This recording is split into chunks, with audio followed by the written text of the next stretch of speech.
Bienvenue dans le grand format. Le grand format, l'émission qui décrypte l'action humanitaire au Mali. Reportages, analyses et grands entretiens. HD-FM vous donne rendez-vous au cœur des réalités du terrain. Bienvenue dans le grand format.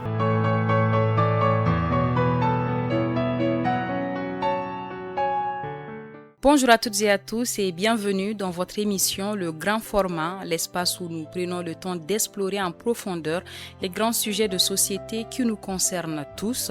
Que savoir sur le VIH-Sida aujourd'hui entre progrès, défis et idées reçues? C'est le thème de notre émission. Le VIH, longtemps perçu comme une condamnation, n'est plus ce qu'il était hier. Grâce aux avancées médicales, aux traitements antirétroviraux et aux efforts de prévention, des millions de vies sont sauvées chaque année. Mais malgré ces progrès, des défis persistent. La stigmatisation, idées reçues, accès aux soins et surtout la situation particulière de notre pays, le Mali. Pour en discuter, nous avons l'honneur d'accueillir un invité de marque, le Dr Abdoulaye Diallo, enseignant-chercheur à la faculté de médecine et d'odontostomatologie de l'Université des sciences, des techniques et des technologies de Bamako. Avec lui, nous allons comprendre ce que c'est réellement le VIH aujourd'hui, démêler le vrai du faux et voir comment chacun de nous peut contribuer à la lutte contre cette infection. Alors restez avec nous, installez-vous confortablement. Bonjour docteur et soyez les bienvenus dans cette édition. Merci madame. Bienvenue dans le grand format. Alors docteur, tout d'abord, qu'est-ce que c'est que le VIH ? Avant de définir ce mot VIH, je tiens à saluer tous les auditeurs et auditrices de la radio Humanité et Développement. En même temps aussi, je remercie la radio, les responsables de la radio de m'avoir donné ce créneau, qui est un créneau d'information qui permet de donner la vraie information et d'effacer les informations qui circulent dans les rues.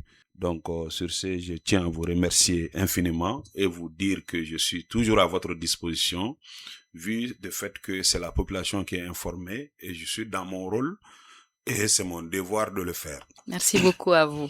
Donc, qu'est-ce que c'est que le VIH ? Exactement. Le VIH, c'est un virus de l'immunodéficience humaine. V, ça veut dire virus. Immunodéficience, ça veut dire manque de protection. Humaine, ça c'est chez l'être humain. Donc, c'est un virus qui développe le manque de protection de l'organisme chez l'humain.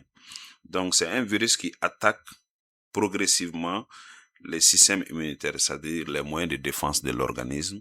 Il les attaque et il les détruit. Et en particulier, les acteurs de défense qui est attaqués, c'est les lymphocytes T-CD4. C'est une cellule qui est marquée par un marqueur appelé CD4, qui permet de l'identifier et qui sont essentiels pour défendre l'organisme contre les infections. Donc, pour vous faire mieux comprendre, c'est-à-dire une personne infectée par le VIH peut ne présenter aucun symptôme. Donc, pendant plusieurs années, tout en pouvant transmettre le virus.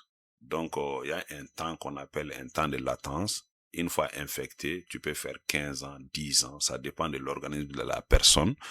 Et pendant cette période-là, tu peux pas savoir que tu as le VIH, sauf si tu es dépisté avec ton sang. Donc, c'est pour cette raison que cette période-là, cette personne peut transmettre à d'autres personnes. C'est pour cette raison il est important de se dépister tôt pour freiner la chaîne de transmission à d'autres personnes.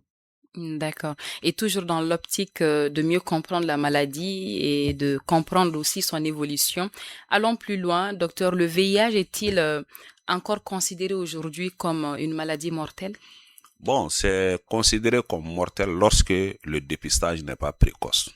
D'accord. Et parce que au Mali, c'est un pays très vaste et les services de santé sont un peu partout, mais en réalité, les populations sont très éloignées. Et s'ils n'ont pas accès à ces services de santé, ils peuvent vivre pendant longtemps sans se faire dépister. Donc, quand ils se dépistent pas, il peut arriver que ça progresse pendant 5, 10 ans, 15 ans au stade SIDA. SIDA, ça veut dire syndrome d'immunodéficience acquise. Syndrome, c'est un ensemble de signes Immuno, c'est l'immunité, la protection. Déficience, c'est manque d'immunité. Et acquise, c'est après la naissance. Toutes les infections sont des infections acquises après la naissance. Donc, c'est pour cette raison qu'on peut dire que une fois que la personne se dépiste tôt, on peut dire non, c'est pas maladie mortelle. En ajoutant que le VIH n'est plus une maladie mortelle aujourd'hui, à condition qu'il soit dépisté à temps et pris en charge correctement. Grâce aux traitements antirétroviraux, le virus est contrôlé. Et si c'est contrôlé, on obtient une charge virale indétectable. Donc le système immunitaire est préservé parce que quand il y a moins de virus dans l'organisme, automatiquement, les cellules protectrices de l'organisme ne seront pas les cibles du virus.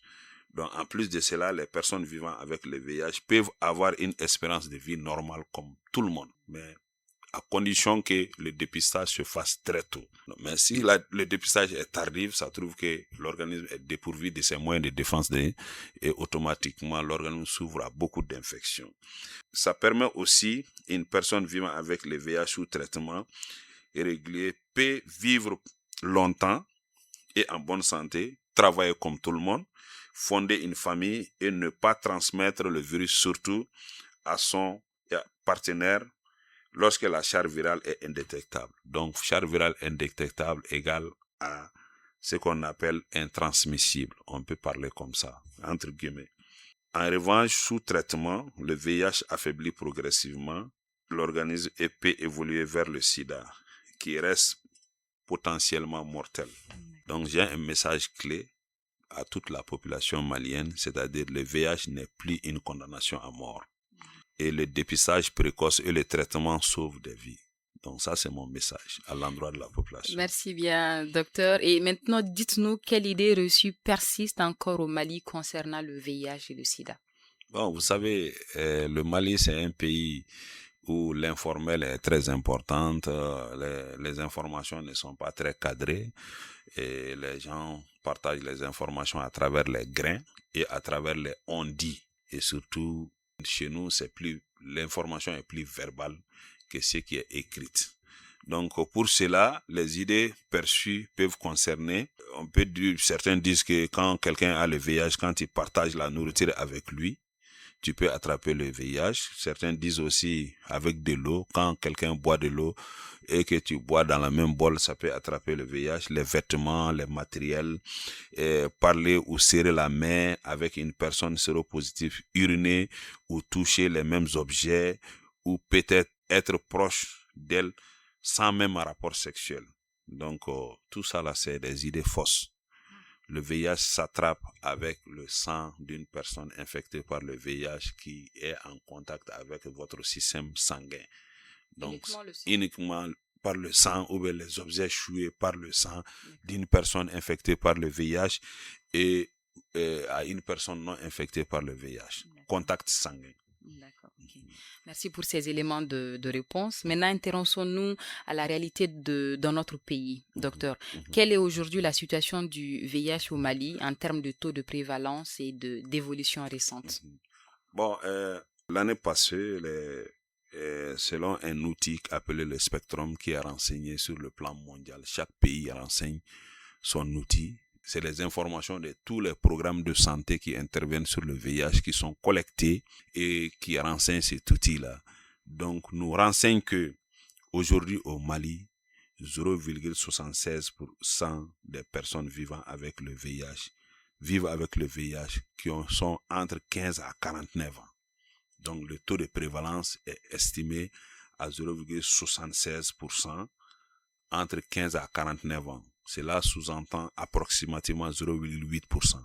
Mais dans les années passées, on parlait de 1%, on parlait de 1,7%, on parlait de 1,3%. Mais là où nous sommes, les études, les informations programmatiques, les informations des structures de santé nous renseignent que la prévalence nationale est de 0,76%, approximativement 0,8%. Donc, environ 111 127 personnes vivent avec le VIH aujourd'hui. Au Mali. Donc, 75 929 qui sont sous traitement. Comprenez avec moi. Traitement ARV. Et en plus de cela, les performances de la cascade 71, parce que l'ONU-SIDA sur le plan mondial a demandé à ce que d'ici 2030, que tous les pays puissent dépister 95% de la population. Et les 95% de la population qui sont dépistés, les 95% des cas dépistés positifs soient mis sous traitement antirétroviral. Donc, 5 seulement peuvent échapper, mais il faut qu'on atteigne 95% de la population. Et en plus de cela aussi, et si c'est 95% de la population, il faut que 95% de ces cas positifs aussi soient mis sous traitement. Et les 95% qui sont mis sous traitement des cas positifs, il faut que 95% de cette population ait une charge virale indétectable. Donc, cela permet de bloquer la chaîne de transmission à la population générale. Donc, pour parler encore de la situation, au Mali, nous constatons que les premiers 95 sont à 71%. Donc, on est loin de cet objectif-là. Le deuxième 95% sous traitement des cas positifs est à 68%. Et le troisième 95% qui est la charge virale indétectable est à 59%. Donc, on est un peu loin de ça, mais cela se comprend vu la situation du pays, vu la charge culturelle, vu la charge sociale. Donc, tout cela peut influencer sur l'atteinte de ces objectifs-là. D'accord. Et justement, pourquoi certaines personnes ne sont-elles pas sous traitement malgré la gratuité, on va dire? Bon, vous savez, il y a plusieurs facteurs. Le VIH, la lutte contre le VIH au Mali a commencé ici, ça fait plus de 40 ans. Dans le monde entier, au Mali, depuis qu'on achetait, je rends hommage au général Amadou Toumani Touré, qui a amené cet objectif-là de donner le traitement gratuitement à la population malienne. À l'époque, on pouvait, un cas de VIH, tu pouvais mettre plus de 500 000 francs, 400 000 francs dans le traitement par mois. Mais c'est le général Amadou Toumani Touré qui a amené vraiment les ARV pour la gratuité. Donc, je le rends hommage. Bon, vous savez, le VIH a été perçu comme une maladie mystique. Une personne dans la société, si on dit qu'il a le VIH, automatiquement, tout le monde l'abandonne. Il est stigmatisé, il est discriminé. Donc, les gens ont peur de se faire dépister. Bien vrai qu'ils prennent des risques. Ils ont fait des pratiques sexuelles à risque, des rapports sexuels non protégés, et ils ont été piqués par des objets sués par le sang, ainsi de suite. Donc, ils se font pas dépister par peur de ne pas avoir le VIH. Et quand ils auront le VIH, psychologiquement et sur le plan sociétal aussi, ils sont discriminés et stigmatisés. Donc, on parle de ça, stigmatisation par peur de rejet. Donc, deuxièmement, c'est des méconnaissances de statut sérologique. Donc, certaines personnes ne savent même pas que le VIH existe au Mali aujourd'hui. Et certains disent que le VIH, c'est pas vrai. Oui. Donc, tout cela est dû au fait que, c'est-à-dire le taux d'alphabétisation, le taux de compréhension au Mali, en tant que cela n'est pas élevé, les gens auront toujours tendance à juger ces maladies-là comme inexistantes ou bien méconnaissants. Donc, stigmatisation par peur de découverte, mécanisme de statut sérologique, méconnaissance de statut sérologique, donc obstacles géographiques et sécuritaires. Donc, aujourd'hui, les personnels de la santé ont du mal à sillonner toutes ces structures sur toute l'étendue du territoire national parce que la plupart des populations maliennes sont des nomades sédentaires, ainsi de suite. Donc, il y a ce facteur-là. Donc, en même temps aussi, les obstacles, l'éloignement des centres de santé aussi peuvent influencer l'insécurité dans certaines zones. Donc, et puis les facteurs socio-économiques aussi, la pauvreté. Donc, les gens pensent que si je pars à l'hôpital, il y a des frais à payer, tout ça là. Donc, ils préfèrent aller chez les tradithérapeutes, alors que le diagnostic du VIH est automatiquement par le sang. Donc, un thérapeute ne peut pas prélever ton sang pour avoir un test de dépistage et puis pouvoir...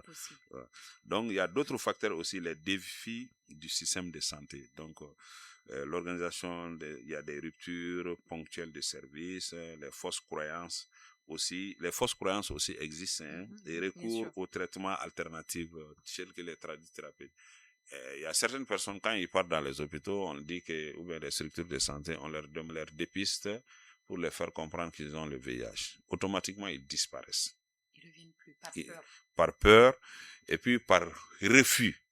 Parce qu'il y a plusieurs phases pour que la personne accepte son statut sérologique.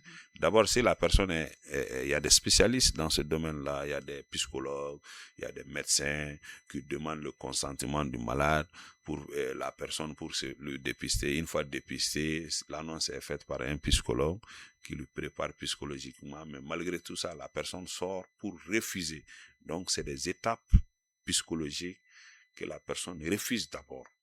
Après, une fois que la personne continue à fréquenter les psychologues, la personne accepte et se met sous le traitement. Mais entre ces intervalles-là, il y a d'autres personnes qui partent consulter les tradithérapeutes, les marabouts, les charlatans, les somas, comme on le dit. Donc, ils leur disent que non, je peux traiter ta maladie. Une solution.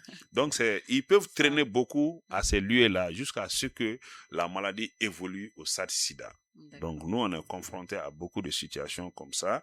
Donc, c'est ça qu'on appelle les fausses croyances et les recours au traitement alternatif. Et je vous informe que le seul traitement aujourd'hui contre le VIH, c'est d'abord se faire dépister et prendre les antirétroviraux.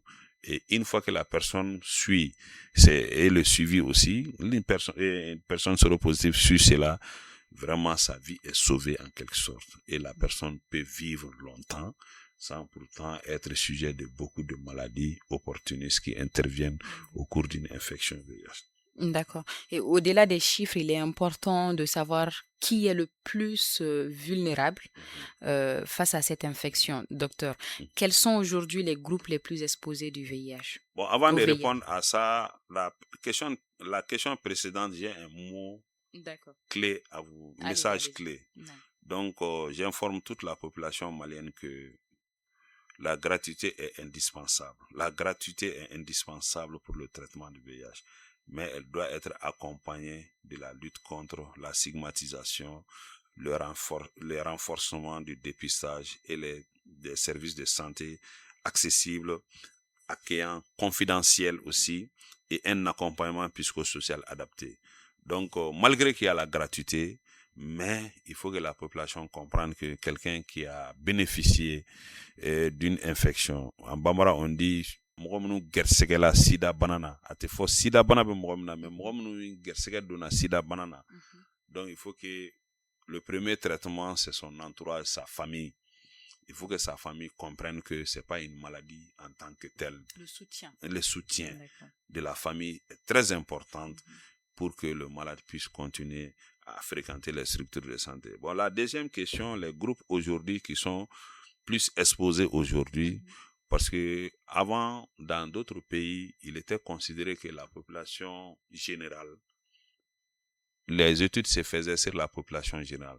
Mais aujourd'hui, l'épidémie n'est plus généralisée dans beaucoup de pays. Et nous, le Mali aussi, est en train de tendre vers une épidémie concentrée. C'est-à-dire concentrée chez certaines populations comme les travailleuses de sexe, les hommes à haut risque. C'est-à-dire? Bon, les hommes à haut risque, c'est-à-dire comme la loi stipule aujourd'hui qu'il n'y a pas de l'homosexualité au Mali. Donc, on les appelle les hommes à haut risque. Pourquoi on les appelle hommes à haut risque? Parce que notre rôle, c'est de les soigner. Parce que dans la constitution malienne, on dit tout Malien a droit à la santé. Même quelqu'un qui est en dehors du Mali, qui vient au Mali, forcément, si la personne est malade, nous, on ne doit pas regarder son côté, l'autre côté là, on doit regarder le fait que il est humain, il est malade, on doit le traiter, et pour ne pas que, s'il n'est pas traité, pour ne pas qu'il transmette à d'autres personnes. Donc ça, c'est notre rôle. Mais comme la loi dit aujourd'hui qu'au Mali, il y a hommes et femmes, nous, on respecte ça. On ne peut pas sortir dans ce cadre-là. Mais on appelle ça homme à haut risque. Avant, les gens appelaient hommes ayant des rapports sexuels avec les hommes. Donc nous, on ne dit plus ça. Donc, parce que la loi condamne cela. Donc les personnes utilisateurs de drogues injectables. Aujourd'hui, le fléau de la drogue aujourd'hui au Mali est connu de tout le monde. Donc ces personnes-là, ces jeunes qui se droguent, les personnes qui se droguent utilisent des seringues. C'est pas le VIH seulement, il y a d'autres maladies qui peuvent survenir telles que les hépatites virales, ainsi de suite. Donc ils utilisent les seringues pour 2 personnes, 3 personnes. Un seul seringue peut injecter du tramadol de 150 mg qui est trituré dans la couverture d'une boisson, aspiré par le seringue et injecté dans les veines. Donc, si quelqu'un est VIH positif, tu l'injectes et tu utilises pour une autre personne, tu peux contaminer la personne par le VIH, les hépatites virales, ainsi de suite, et d'autres maladies.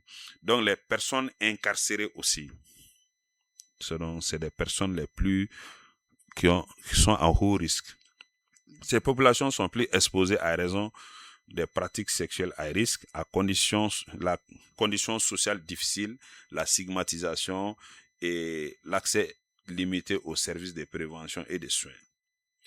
Donc il y a d'autres populations aussi qui sont très exposées, c'est-à-dire les jeunes, particulièrement les jeunes filles, qui ont une tranche d'âge de 15 à 24 ans, est l'une des plus vulnérables au VIH au Mali.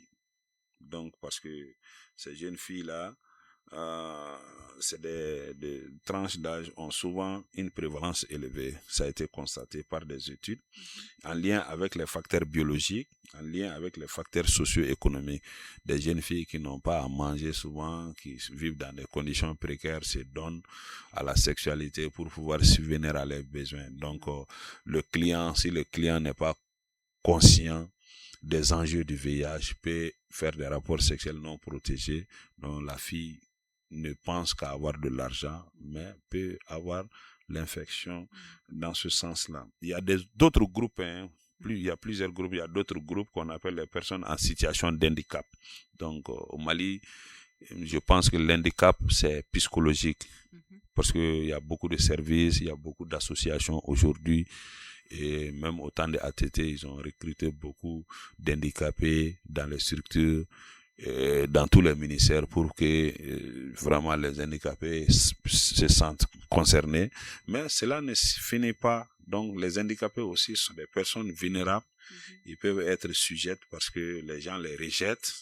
Donc il faut que ces handicapés aussi puissent avoir le mental pour comprendre que l'handicap c'est psychologique, mais ce n'est pas physique. Ok, on a vu des handicapés chefs d'entreprise au Mali qui recrutent beaucoup de personnes. Donc voilà un peu. D'accord. Et la véritable clé reste la prévention et le dépistage. Alors, Dr Diallo, parlons maintenant des moyens de se protéger, de l'importance du dépistage précoce et surtout des traitements disponibles. Dites-nous pourquoi le dépistage précoce est-il essentiel? Bon, au début, j'ai essayé de frotter un peu cet aspect-là. Le dépistage, c'est le point d'entrée du traitement. Exactement. Toute personne qui n'est pas dépistée, on ne peut pas savoir que la personne est séropositive. On ne peut pas savoir que la personne doit prendre le traitement. On ne peut pas savoir que la charge virale est détectable. Donc, c'est la porte d'entrée aux soins.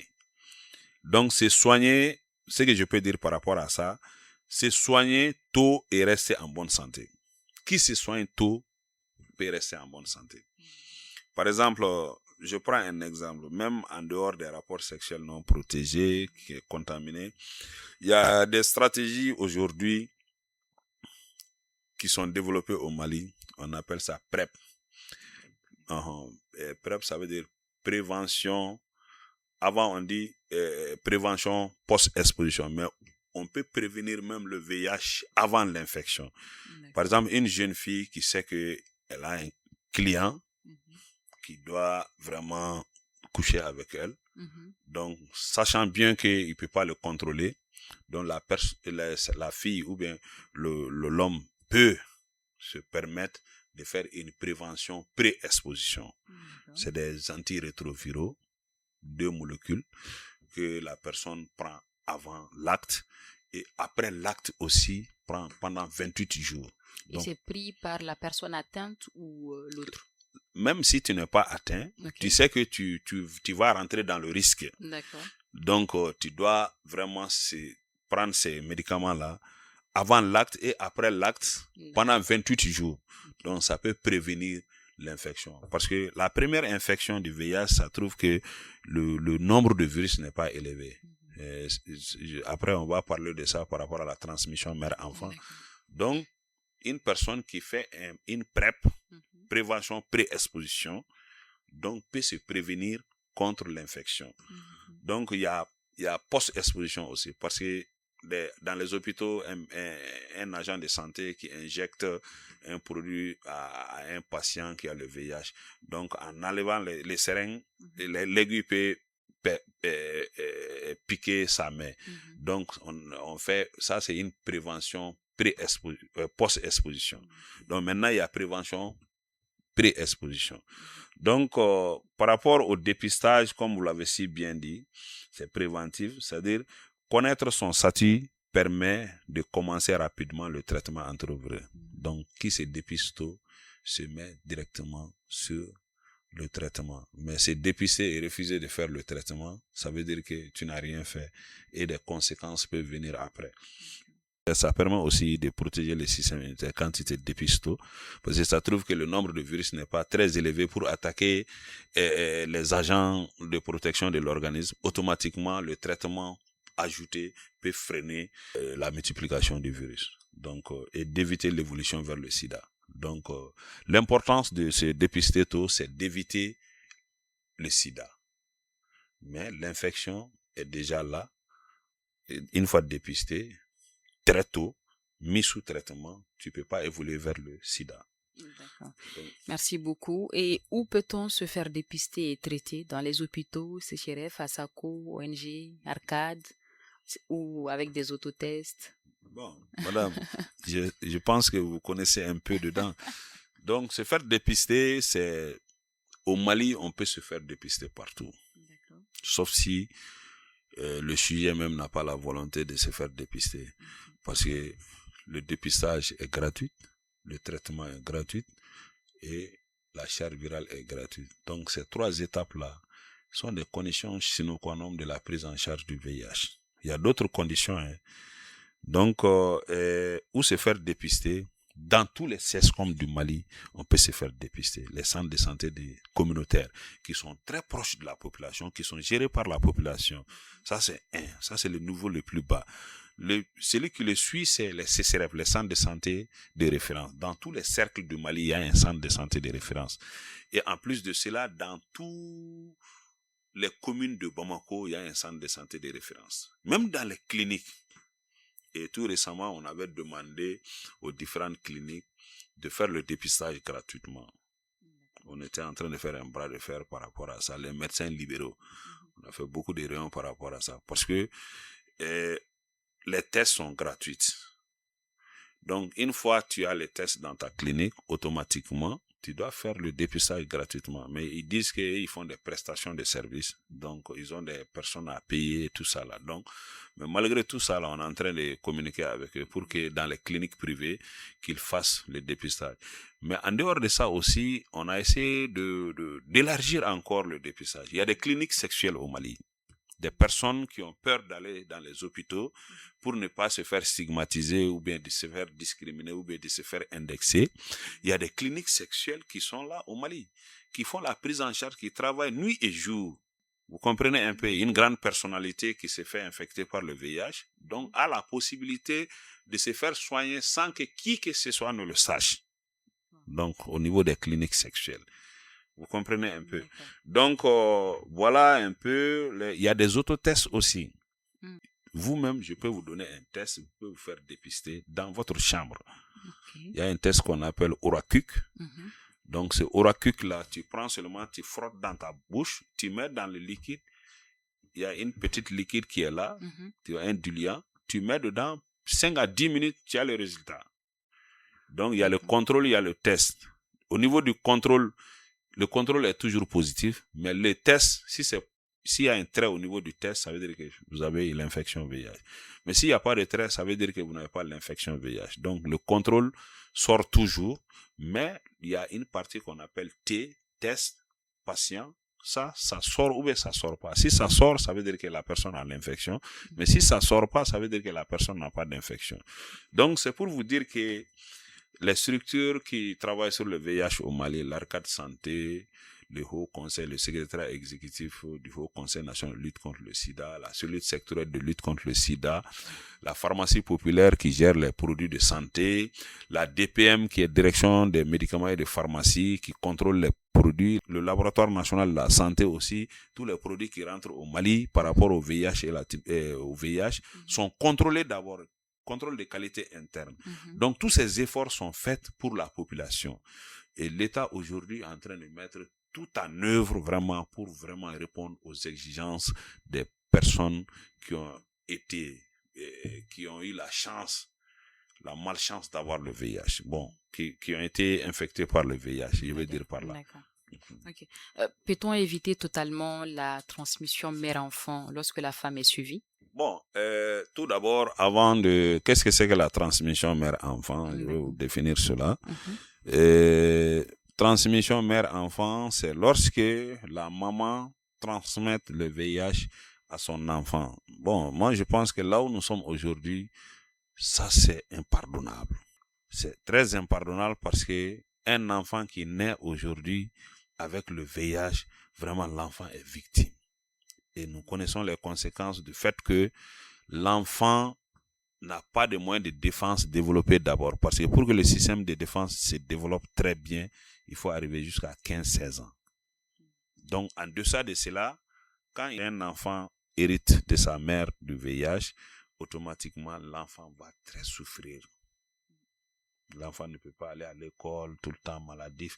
Mais ce qui est important aujourd'hui de faire comprendre à la population, au niveau des consultations prénatales, dans tous les CESCOM, dans tous les centres de santé de référence, dans tous les hôpitaux, il y a des consultations prénatales. Au cours des consultations prénatales, je fais un appel éminent, un appel à toutes les femmes du Mali, et une fois commencé le CPN, de se faire dépister. Si vous n'avez pas le VIH, tant mieux. Si vous avez le VIH, au moins vous allez vous protéger et protéger l'enfant. Parce que sous traitement, dépistage précoce du VIH chez une femme enceinte, l'enfant n'héritera jamais de l'infection. Les services de santé sont formés pour ça, les connaissances sont là, les médicaments sont là pour traiter et empêcher que l'enfant puisse être infecté par le VIH. Et la maman aussi va faire une bonne grossesse parce que la maman aussi sera mise sous traitement antirétroviral. Nous avons parlé de la prévention, du dépistage et des traitements disponibles. Mais malgré ces avancées, la lutte contre le VIH reste confrontée à de nombreux obstacles. Quels sont aujourd'hui les principaux défis à relever et les messages clés à retenir pour continuer à progresser toujours? Bon, vous savez, la lutte contre le VIH au Mali, depuis le début à maintenant, c'est-à-dire l'État est en train de faire beaucoup d'efforts. Parce que les structures dans lesquelles on dépiste le VIH, c'est l'État qui a construit. Les personnels qui font le traitement, la plupart de ces personnels, je peux dire même au-delà de 80%, sont payés par l'État. Et l'électricité qui permet de faire les analyses, tout ça là, c'est l'État qui paye. Mais aujourd'hui, il y a le Fonds mondial aussi qui est là. C'est un fonds qui est mobilisé, qui est mis à la disposition de 120 pays dans le monde entier pour se faire face au VIH. Bon, vous savez aujourd'hui que le monde aussi commence à être bipolaire et chacun est en train de défendre son côté. Donc, ce qui arrive aujourd'hui à la lutte contre le VIH, c'est une crise de financement international.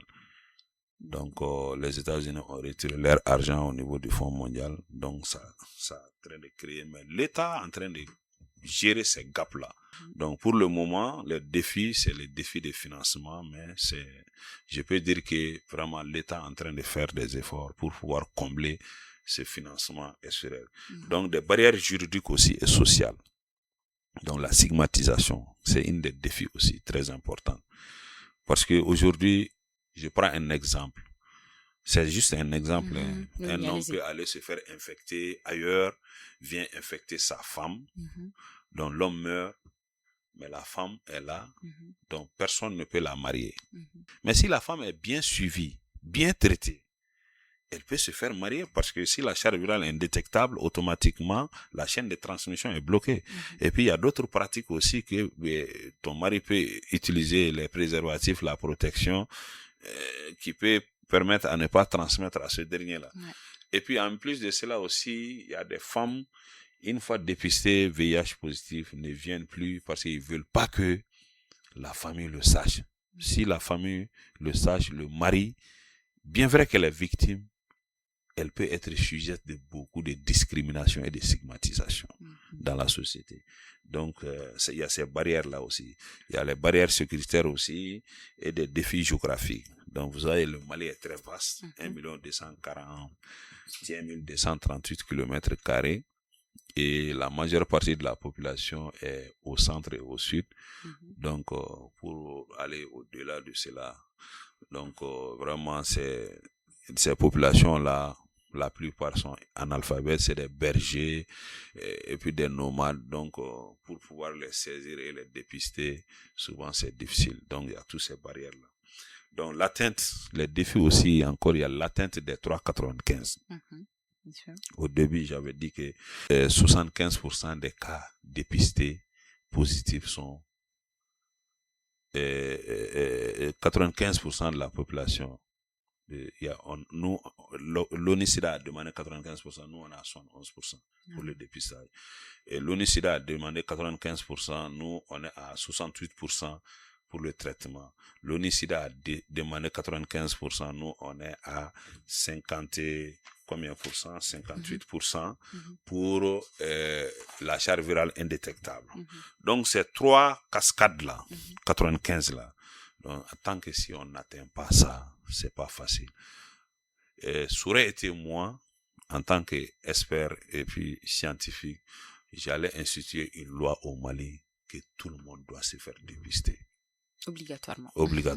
Bon, vous savez, je ne suis pas... C'est pour le bien. Bon, c'est comme ça qu'un scientifique Oui, c'est réfléchit. c'est ça. Bon, je demande aux uns aux autres de m'excuser du terme, mais je suis l'œuvre de ce que j'ai vécu. Ça se comprend. Donc, c'est pour cette raison que je parle ainsi. Si on dépiste tous les Maliens, et la plupart des 95, on va les atteindre. D'accord, on espère bien. Alors, Dr Diallo, un dernier message? Bon, mon dernier message, c'est quoi? Surtout la transmission mère-enfant, qui cause un sérieux problème aujourd'hui au Mali.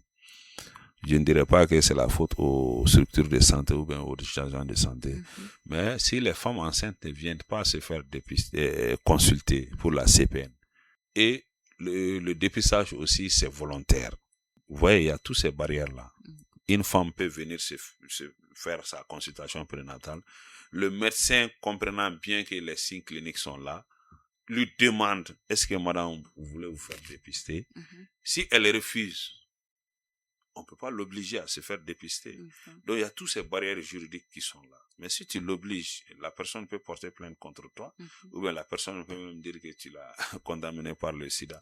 Donc, il y a tout ça. Le message que je vais dire aujourd'hui à la population, qui est très importante et capitale, il faut que la population malienne ait conscience que le VIH existe. Le VIH existe réellement. Et le dépistage précoce est l'outil idoine pour ne pas évoluer vers le sida. Et une personne qui évolue vers le sida, le traitement est difficile. Il y a beaucoup de maladies qui vont se greffer. La tuberculose, les cryptococoses, les cancers, ainsi de suite, peuvent se greffer. Donc, à ce stade-là, vous serez une charge pour vous-même, vous serez une charge pour votre famille, vous serez une charge pour le quartier et vous serez une charge pour toute une nation. Donc, on peut l'éviter tout en se faire dépister très tôt. Par exemple, quelqu'un qui fait une pratique sexuelle à risque aujourd'hui, mais demain va te faire dépister. Ouais. Et tu informes au médecin que vraiment j'ai fait une pratique sexuelle à risque. Le médecin peut te donner des conseils, le personnel de la santé peut te donner des conseils. Donc, ça peut te permettre d'éviter prochainement. Mais si tu es dépisté 1 semaine, 3 semaines après, positif, automatiquement, on te donne le traitement gratuitement. Donc, ça va t'éviter même de développer vraiment le sida et tu auras la même espérance de vie qu'une personne qui n'est pas infectée par le VIH. Donc, voilà ce que je voulais dire par rapport à ça. Et tout ce que je dirais, le VIH existe. C'est clair et net. Moi, je peux le témoigner. Le sida est là, le VIH, le virus existe. Et la population est infectée par le VIH. Certaines personnes sont infectées et ils n'ont qu'à aller se faire dépister pour pouvoir freiner la chaîne de transmission. Merci bien à vous pour ces éclaircissages. Merci bien, Dr Diallo. Merci. Je rappelle que vous êtes enseignant, chercheur, immunologiste à la faculté de médecine et d'odontostomatologie, Université des sciences techniques et des technologies de Bamako. Merci de votre disponibilité. Voilà, chers auditeurs, nous arrivons au terme de cette édition consacrée au VIH-Sida. Nous avons appris que le dépistage précoce et le traitement sauvent des vies et que les idées reçues doivent être combattues et que chacun de nous peut jouer un rôle dans cette lutte. Merci au Dr Ham Abdoulaye Diallo pour ces éclairages précieux et merci à vous de nous avoir suivis. Prenez soin de vous et surtout n'oubliez pas, indétectable, intransmissible. C'est bien cela. Alors prenez soin de vous et à bientôt pour un nouveau numéro de Grand Format. C'était une présentation de Bibata Mamotouré et la partie technique est assurée par Salim Djouara. Le Grand Format, l'émission qui décrypte l'action humanitaire au Mali. Reportage, analyse et grand entretien. HD FM vous donne rendez-vous au cœur des réalités du terrain. Bienvenue dans le Grand Format.